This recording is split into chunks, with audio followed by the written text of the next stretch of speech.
Hi, Peeps. This is Michael Forrest. This is my review on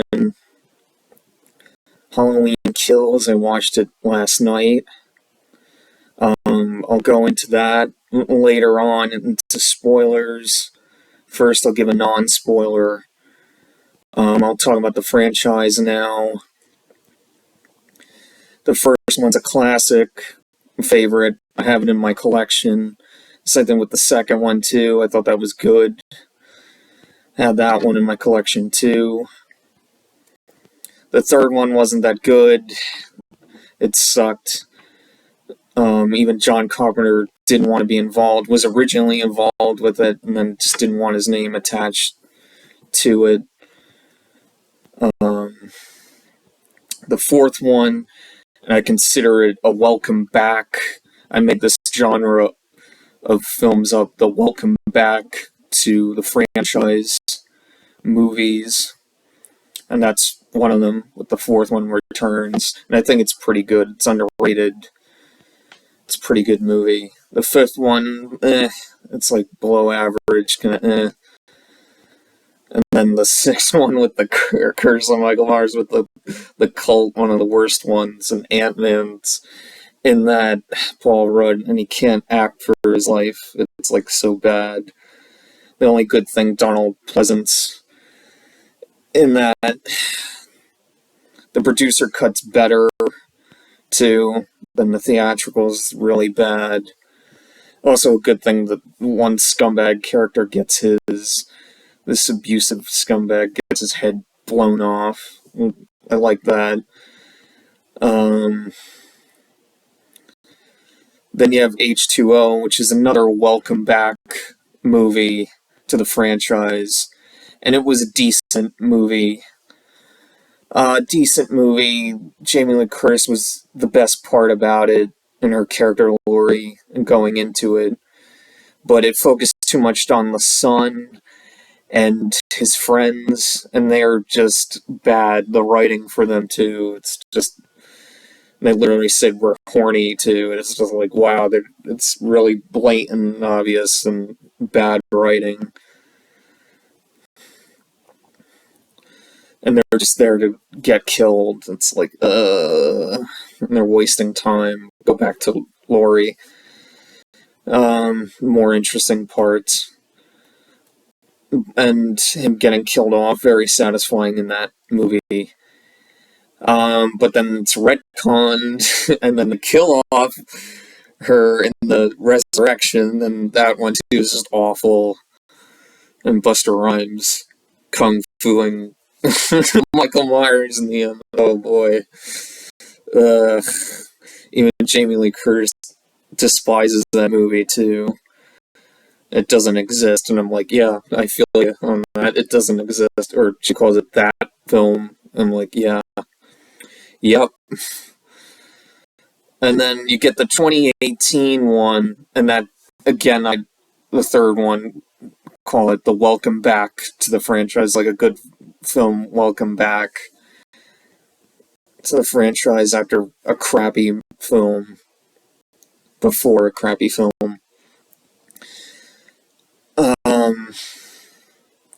And I thought it was pretty good. There was some weird comedy to it that felt awkward and out of place. And it's the same thing I'm going to have with this Kills film, too. There's a little that same awkward humor that feels a little out of place. Some of it works, some of it doesn't. It's hit and miss for me. But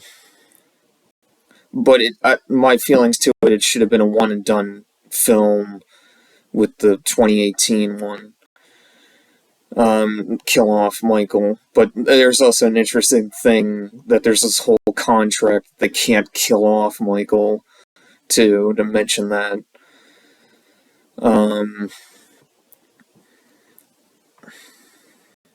But I had this whole plan when Brian was working with me in Seafood. We had this whole plan of seeing Halloween Kills, and we were excited seeing it. But unfortunately, it didn't plan out that way. It didn't, unfortunately. And we saw it separately on Peacock. Um, and he was confused by it, so I was like interested, and I was interested by the trailers too. Oh yeah, Jamie Lee Curtis, and Laurie's gonna get Michael, and they're building up this whole thing.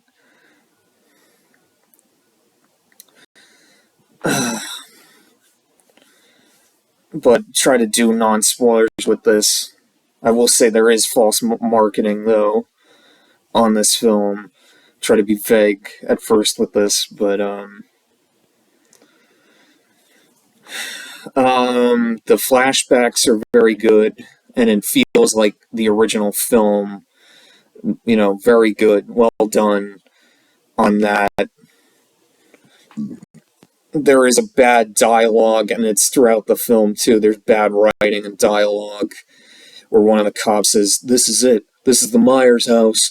This is the Myers house." And the 1963, the whole thing, the date, everything, and it's like, oh, thanks for telling the audience. It's like, who are you saying this to? And it's like, okay, there's like bad writing there. Instead of subtlety, it's like blatant too. But the flashbacks, otherwise than that one bit, I'd say it's very good. Then you go with the rest of the film about Laurie, and she's in the hospital recovering. They have good moments between, because also they have Frank, and he's recovering too, because he got injured from the last film. And they have good moments together. I'd say that there is some genuine moments together. There's also bad writing to go along with the writing. Even with them, there's a bit of bad writing, though, with, do you remember when, that's like, with that kind of, because this whole film is like harkening back to the original and kind of nostalgic baiting also. But yeah, there's some bad writing that's blatant, like, oh, you remember when, because there's like other characters too from their films, and literally it's said twice or three times in a row, do you remember when? And I'm just like, that's really awful writing here. You could have wrote it differently. Say, yeah, like when we were kids, instead of remember when. That's just like an example of that. Say it subtly instead of blatant, better writing towards that. But yeah, the kills, there's some interesting ones, and they kind of play with the idea too with Michael. Is he supernatural? Is he a human? What is he? They play with the idea back and forth. Until they do kind of give an answer, maybe, at the end, and I don't like the ending. You're going to love it or hate it. And I'll go into it later, because it's more of a spoiler. And I'm on the hated side, but there's a lot of messages into this film, symbolism, messages, and I think they're kind of heavy-handed too. It's like, we get the point. It's very anti-gun. Anybody with a gun, Michael kills, so it's like Michael is against guns. He kills anyone with a gun, or cuts their hand, or stabs their hand. It's like, okay, we got it. Also, the anti-media, anti-mob mentality. It's against mob mentality. And again, with the blatant writing, because then they even say we're the monsters or something at one point, and it's like, okay, very blatant with this. Not, where's the subtlety? The original had subtlety and atmosphere, and there is one scene that has that, besides the flashback. They're in one scene, when Lindsay is running away, and this great scene. It's very suspenseful, and but compared to anything else in the movie, she's on the run, and there's no music. You just hear her walking, and you hear Michael Myers. You hear his breathing and walking. It's very effective, very well done, but unfortunately, it's cut out abruptly. But it's a great scene. I'd say that's my favorite scene. It felt in with the spirit of with the movie, the Halloween movies. I was like, yes, that's what it. Yeah, with the original ones. That yes, the suspense and the thriller aspect, and it felt on the edge of my seat. And I'm just like, oh crap, oh crap.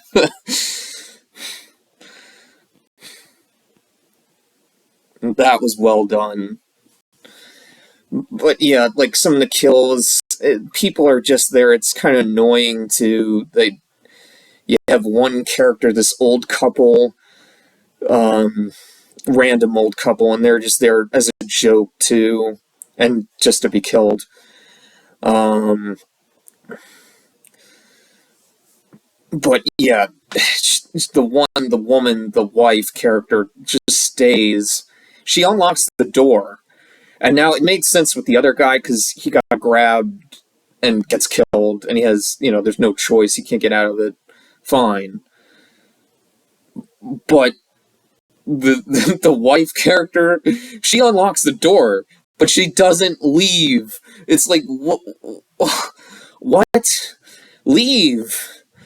Don't just stand there. And she just stands there and lets herself get killed. It was so dumb and annoying. But it's a horror trope, too, in all these types of films. There's another one, too, that's like that with this other couple, and they're a gay couple, and they're in Myers' house. They redecorated it and all that, and they're living there. They're called Little John, Big John. I'm like, okay. And that, too, is just there for a joke. And them just to be killed. But one of them, again, it plays this out the same way, that the one has no choice and he gets killed. But the other one stands there and lets himself get killed. It's like, come on, leave. He's like, Michael, you come home. And he's just standing there, and then Michael just has the knife and cuts away from the window, and then showing him getting close, and you hear the scream of him getting killed. And it's like, you could have ran away and live. I'm like, that is annoying, that.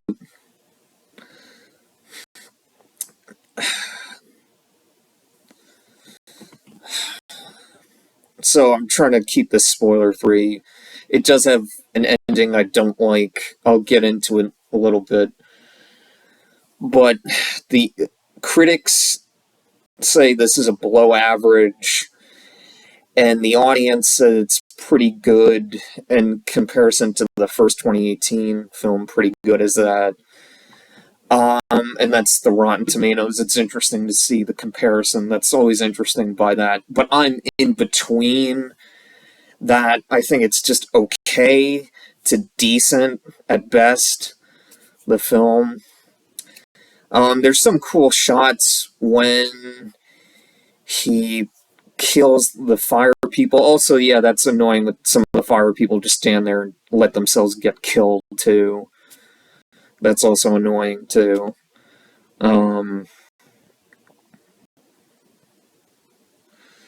But there's an interesting shot when the one guy gets stabbed, and it shows through his lens that he's getting stabbed. That looked really cool. I was like, okay, that's cool. Or through the lens of the one dead one, seeing the other guy getting attacked and killed, that was really cool, too. Interesting shots there.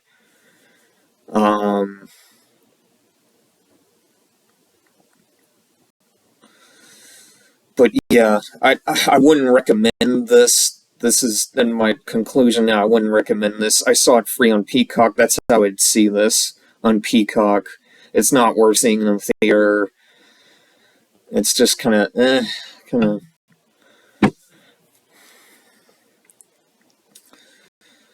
But yeah, it's very heavy-handed with its messages. Also anti-gun, anti-mob mentality. They're good messages, but they're kind of heavy-handed with the writing.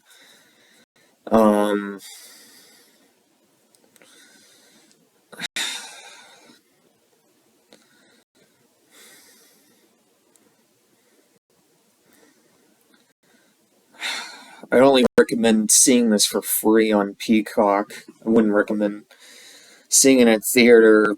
If you do matinee, I wouldn't go full price on this, like the other one. And it's not collection worthy either. I have the other one in my collection worth owning. This one isn't worth owning. It's like,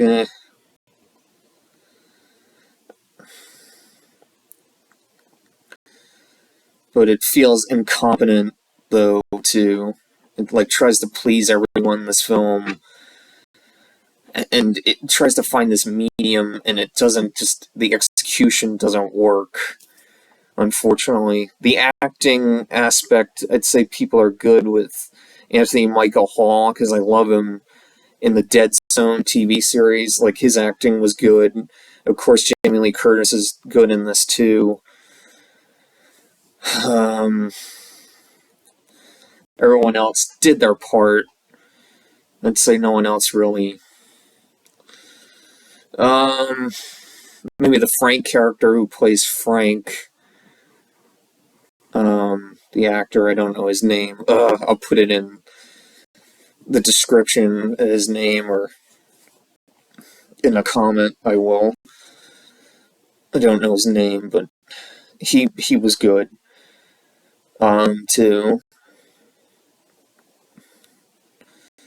But yeah, don't recommend. I don't know.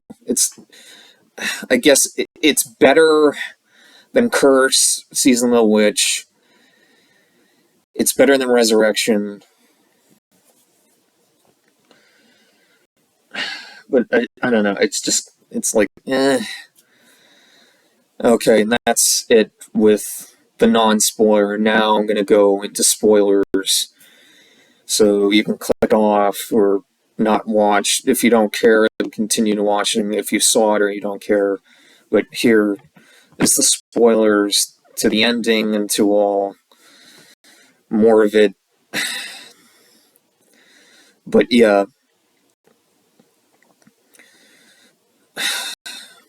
So the ending, it goes into a cliffhanger. Also, the message kind of contradicts itself, because you had the characters against the mob mentality, even the main characters, and the whole message against mob mentality, but then they're for it at the climax. I'm like, what?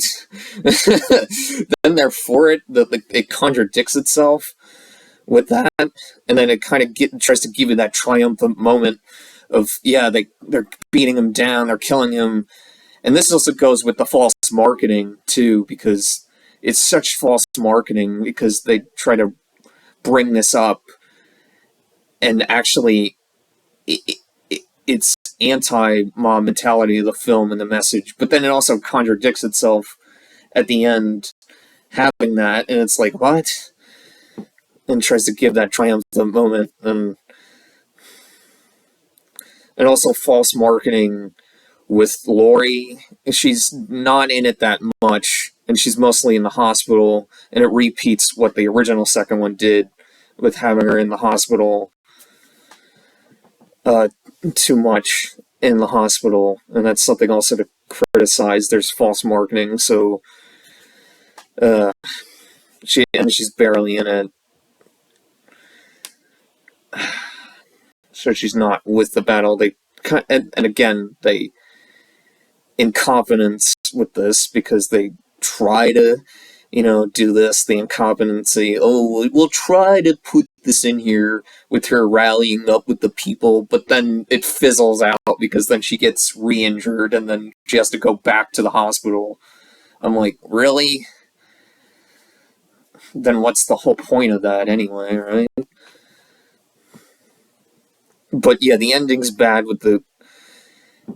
And the whole film, too, me and Brian theorized, and our theories were more interesting than what I read the interview with the director, what it actually is.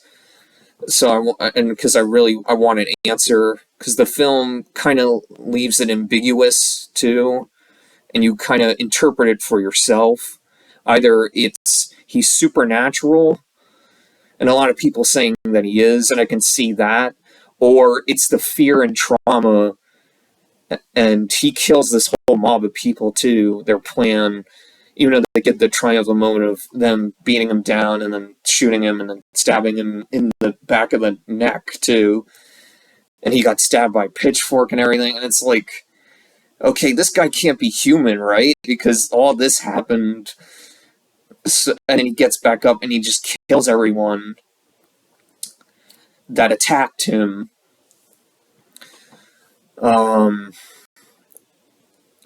And me and Brian theorize either he's supernatural, or that he's or that he's or no, he's supernatural, or that the town, it's the fear and trauma living, and it's the fear and trauma attacking them, and living on. And that's very intelligent if it was that, but it's neither of those things. I'm like, what? When I read the thing, because the film makes it seem like it's one or the other, and that's interesting, and that too, to leave for your interpretation, that is interesting, and that's not a bad way to go with that. But the director said no, he's not supernatural. So it's like, okay, but how does he survive through all these things? And then he said it wasn't a dream either, so it's not their fear and trauma, them. So they all did get killed in the end of it, too.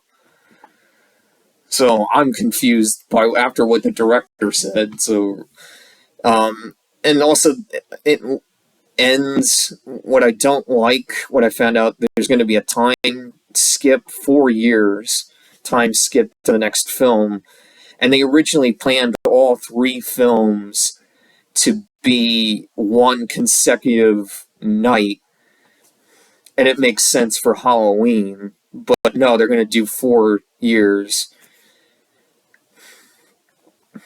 They're going to do 4 years for the next film, and it doesn't make any sense because this film ends with a cliffhanger with the granddaughter getting killed, carrying off. And it was stupid too, her decision to go back upstairs to stare at the window.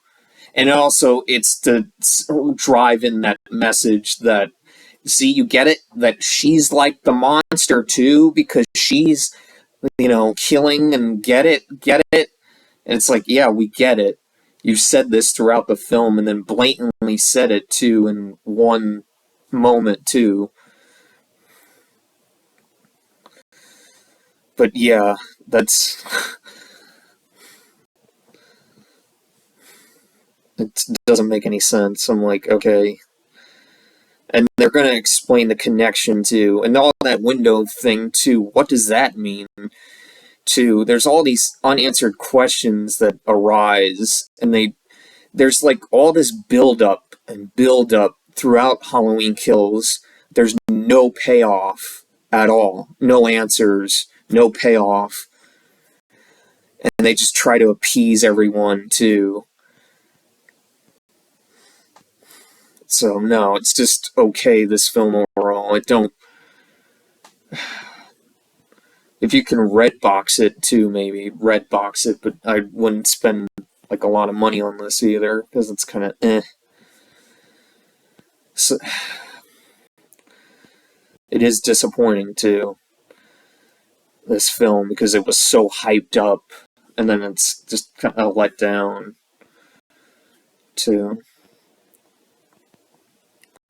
But yeah, those are my thoughts on that, on this whole film. It could have been so much better. There's another interesting thing too about the ending.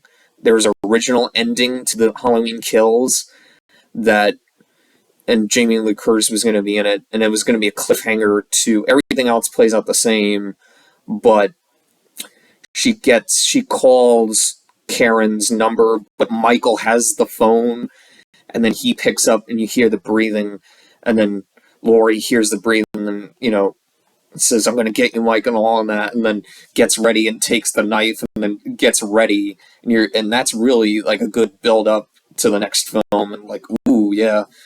But no, they changed the ending to that. Change it to just Karen getting killed off to drive in the message against mob mentality. Or that, they're the monsters too. But it's like, it could have been so much better, the film, and wish it was what they originally wanted, just to be one consecutive night. Also think they should have just killed him off in the first 2018 film. I was telling Brian that too. Just kill him off. Like, what's the point? But there is, that contract where he can't die.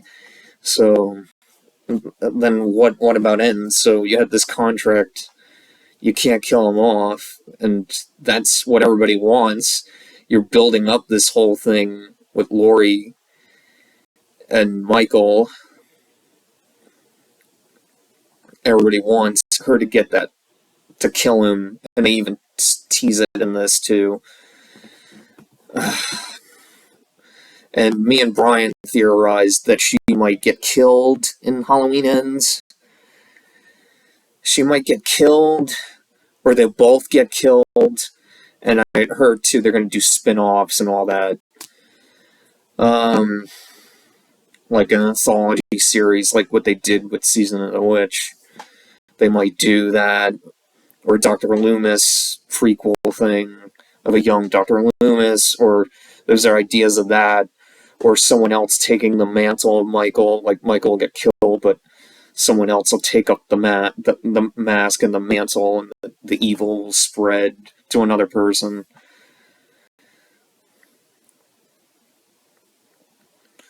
But those are like theories with that too, and what might be.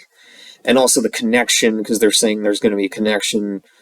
They're going to explore more into that, and ends with Laurie and Michael.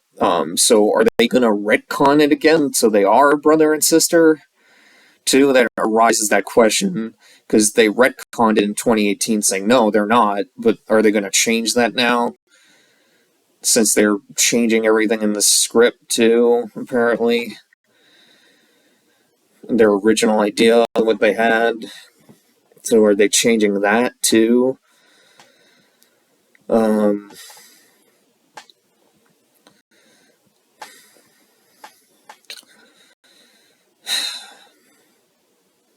But I don't really recommend this. It's like kind of eh. I hope you enjoy the review. Another thing with the connection, a theory I have, that she witnessed the murder of the other sister, or the sister that he killed through the window. I think that might be a connection they might do. That's a theory I have for the ends of how they're connected. That's my theory. I could be wrong. But, that's it with my review. I hope you enjoyed it. Alright, peeps. Like if you want to. Subscribe if you want to. Alright. Hope you guys have a good one. Alright. Bye.